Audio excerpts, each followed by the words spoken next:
이 참극은 결코 우발적인 사고가 아니었습니다. 사건 발생 6개월 전, 이 농장에서 일하던 하녀가 짐을 싸서 도망치는 일이 있었습니다. 그녀는 사색이 된 채 얼굴로 이렇게 말했습니다.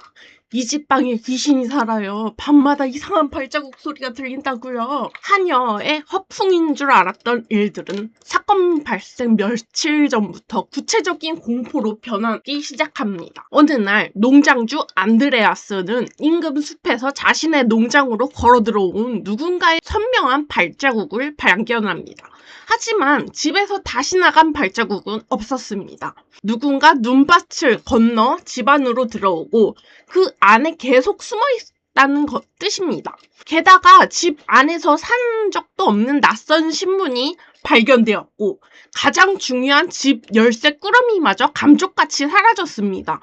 밤이 되면 텅 빈 다락방에서 삐그덕거리는 발자국 소리가 울려 퍼졌죠. 무언가 소름 끼치는 일이 벌어지고 있었지만 안드레아스는 폐쇄적인 성격 탓에 경찰에 신고하지 않고 이웃에게만 불평을 늘어놓았습니다. 그것이 그의 가장 뼈아픈 실수였습니다. 1922년 3월 31일 늦은 밤, 어둠 속에 숨어있던 사냥개가 마침내 이빨을 드러냅니다. 범인들은 이유에서인지 일가족 4명을 본체에서 어두운 헛간으로 한 명씩 유인했습니다. 그리고 농장에 있던 무겁고 날카로운 곡괭이들을 휘둘러 그들의 두개골을 잔혹하게 박살냈습니다. 4명의 헛간에서 처리한 살인마는 피 묻은 곡괭이를 들고 집 안으로 들어갑니다.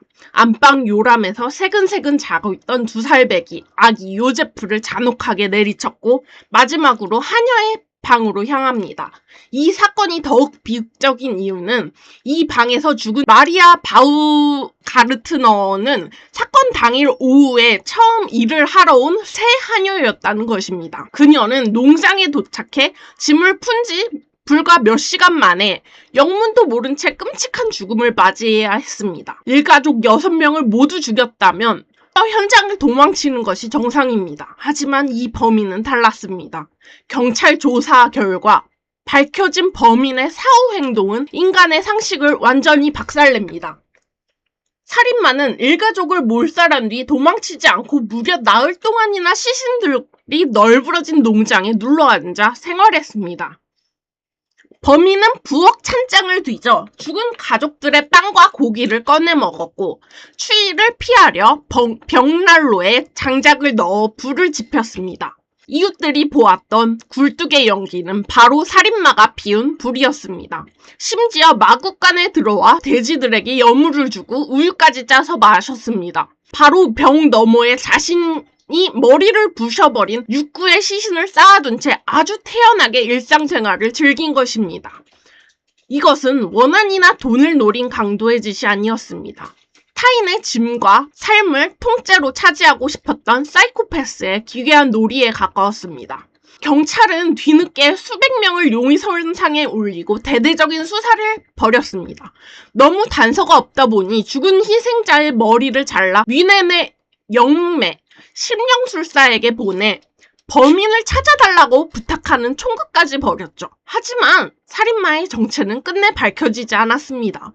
만약 안드레아스가 발자국을 발견했던 그날 밤 경찰에 신고했더라면 어땠을까요? 다락방에 났던 미세한 소리를 무시하지 않았더라면 6명의 운명은 바뀌었을까요?